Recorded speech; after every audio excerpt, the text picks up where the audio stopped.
Hello అండి. ఎలా ఉన్నారు అందరూ? నేనైతే చాలా బాగున్నానండి. మీరందరం కూడా చాలా బాగుండాలని కోరుకుంటున్నాను. నా పేరు Deepti. Welcome to my channel Deepti world. ఈరోజు వీడియో ఏంటంటావా, ఆఫ్టర్ వెకేషన్ తర్వాత ఈ రోజు నుంచి స్కూల్ అయితే స్టార్ట్ అవుతుందండి. మా బాబుకి అయితే ఈ రోజు నుంచి స్కూల్ అవుతుందని, అంటే జూన్ 2 నుంచి స్కూల్ అయితే స్టార్ట్ అవుతుందన్నమాట. మా పాపకైతే జూన్ 5 నుంచి అయితే స్టార్ట్ అవుతుందండి. బాబుకి అయితే ఎర్లీగా సెలవులు ఇచ్చారు, తనకైతే కొంచెం లేట్గా ఇచ్చారు కాబట్టి ఒక 2-3 డేస్ ఎక్స్ట్రా వచ్చిందనమాట. ఇంకా ఫస్ట్ అయితే నేను ఫ్రెష్ అప్ అయిపోయానండి. ఫ్రెష్ అప్ అయిపోయి ఇల్లు ఉడిసి మాప్ కూడా పెట్టేసి బియ్యం కడిగి స్టవ్ మీద పెట్టేశానండి. ఇంకా బయటకు వచ్చి అయితే ఇక్కడ ముగ్గు అయితే వేస్తున్నాను. వాకిలు ఊడిసి క్లీన్ చేసేసి ఇంకా ముగ్గు అయితే ఇక్కడ వేస్తున్నానండి. తులసి కోట దగ్గర అయితే ఫస్ట్ అయితే ముగ్గు అయితే వేస్తున్నానండి. బయటికి రాగానే పిచ్చుకల సౌండ్లు వినిపిస్తూ ఉండదు, చాలా బాగుంటుంది. నాకైతే ఫ్రెష్ ఫీలింగ్ కలిగిద్ది బయటికి రాగానే. అలాగా ఫ్రెష్ గాలి, నాకు వెనకాల నుంచి అంతా ఓపెన్ ప్లేస్ కాబట్టి అక్కడి నుంచి గాలి వస్తూ ఉంటుంది. మాకు చాలా ఫ్రెష్ ఫీలింగ్ అయితే కలిగిద్దండి. ఈ చెట్టు మీదే ఉండదండి పిచ్చుకలు, కాకిలు అవన్నీ ఇక్కడికి వచ్చి కూర్చుండేది. వాటి కోసం అయితే గోడ మీద నేను బియ్యం కానీ కొన్ని ఫుడ్స్ అయితే పెడతా ఉండవు. వాటి కోసం అది కంపల్సరీ ఇక్కడే వచ్చి కూర్చుండేది.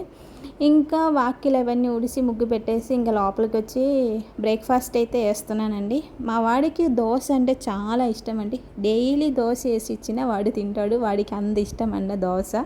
బయటికి వెళ్ళినా కూడా వాడు దోశ ఆర్డర్ చేసుకొని తింటాడు, అంత ఇష్టం వాడికి దోశ అంటే. సో వాడికైతే ఇక్కడ దోశ అయితే వేస్తున్నాను. మా వరకైతే ఈరోజు పులిహార చేసుకుందామని అనుకుంటున్నాను. మా పాపకి పులిహార అంటే ఇష్టం. సో అమ్మ పులిహార చేస్తామని అడిగింది. సరే ఇంకా బాబుని స్కూల్కి పంపించిన తర్వాత మాకైతే మేము పులిహార చేసుకుంటామని అనుకుంటున్నానండి. ఇంకా వాడికైతే దోశ వేసి ఇచ్చాను. వాడైతే బ్రేక్ఫాస్ట్ అయితే తినేసాడు. నేను ఇంకా దీపారాధన అయితే చేస్తున్నానండి. మా వాడు చూసావా వచ్చి మీకైతే హాయ్ చెప్తూనే ఉన్నాడు. ప్రతి వీడియోలో వాడు కంపల్సరీ వచ్చి హాయ్ చెప్తారు అందరికీ. నేనైతే ఇక్కడ దీపారాధన అయితే చేస్తున్నానండి.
ఇక్కడైతే వాళ్ళ అక్క అయితే లంచ్ బ్యాగ్ ఎక్కితే చదువుతుంది తనకి. ఈరోజు తనకి లంచ్కి అయితే తోటకూర ఎగ్గురును అలాగా పెరుగన్నం అయితే పెట్టానండి. మార్నింగ్ నుంచి కొంచెం డల్గానే ఉన్నాడు. ఆఫ్టర్ వెకేషన్ తర్వాత స్కూల్కి వెళ్తున్నాడు కదా, కొంచెం ఫస్ట్ అయితే కొంచెం డల్గానే ఉన్నాడు. ఇప్పుడైతే వాళ్ళ అక్క మాట్లాడి కొంచెం ఇప్పుడు కొంచెం యాక్టివ్ అయ్యిండు. మంచిగా చదువుకోవాలి తమ్ముడు, మంచిగా ఉండాలి అవన్నీ చెప్తుంది వాళ్ళ అక్క. ఆడింటున్నాడు, మాట్లాడుతున్నాడు. పిల్లలందరూ కూడా వాన్లో చూస్తే అందరూ డల్గానే ఉందండి. ఎందుకంటే ఇన్ని రోజులు ఇంటి దగ్గర ఆడుకొని హాయిగా ఉన్నారు. ఇప్పుడు కొంచెం స్కూల్కి వెళ్ళాలంటే ఫస్ట్ డే కొంచెం డల్గానే ఉండరు. ఇంకా సెకండ్ డే నుంచి మామూలు అయిపోతారు పిల్లలు కూడా. ఇంకా వాడిని పంపించేసి లోపలికి వచ్చి నేనైతే టీ అయితే పెట్టుకొని తాగుతున్నానండి. మార్నింగ్ నుంచి అయితే టీ అయితే తాగలేదు, ఎందుకంటే ఈ మధ్యన కొంచెం ఎంటీ స్టమక్లో టీ తాగడం అయితే మానేస్తున్నాను. ఎందుకంటే నాకైతే అసిడిటీ అయితే ఫామ్ అవుతుంది. సో అందుకని ఇంకా ఏమైనా కొంచెం ఏదైనా తినిన తర్వాత టీ తాగుతామని చెప్పి ఇంకా అలాగే ఇంకా ఎంటీ స్టమక్లో టీ కాఫీ అయితే తీసుకోవట్లేదండి. టీ తాగిన తర్వాత ఇక్కడ పులిహార అయితే చేస్తున్నానండి. 1 కప్పు ఆయిల్ వేసి ఇంకా పప్పులన్నీ వేస్తున్నాను. శనగపప్పు, మినపప్పు, పల్లీలు అవన్నీ వేయించిన తర్వాత ఇక్కడ ఎండుమిరపకాయలు, పచ్చిమిరపకాయలు కూడా వేసి వేయించుతున్నాను. అలాగా కరివేపాకు కూడా వేసానండి. వేసి ఇంకా నేనైతే ఒక 2 స్పూన్ పసుపు అయితే వేసాను. 2 స్పూన్ అంటే పెద్ద స్పూన్ కాదండి, బాగా చిన్న స్పూను వేసాను. వేసి ఆ తర్వాత అయితే చింతపండు పులుసు అయితే పోసాను. చింతపండు పులుసు పోసి అది కొంచెం మరిగి నూనె తేలినప్పుడు కొంచెం బెల్లం కూడా యాడ్ చేసుకోవాలి.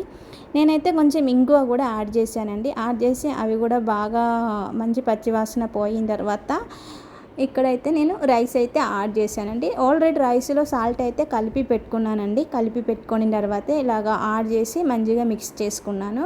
ఇంతేనండి, పులిహోర అయితే రెడీ అయిపోయింది. చాలా ఈజీ ప్రాసెస్సే. నా పులిహోర కూడా చాలా టేస్టీగా ఉందండి. నేనైతే ఈ ప్రాసెస్లోనే చేస్తూ ఉండను, ఎప్పుడు చేసినా కూడా చాలా బాగుంటుంది. ఇంతేనండి ఈరోజు వీడియో. ఈ వీడియో మీకు కూడా నచ్చిందని అనుకుంటున్నానండి. నచ్చితే మాత్రం లైక్ వేయడం మర్చిపోకండి. Thank you for watching.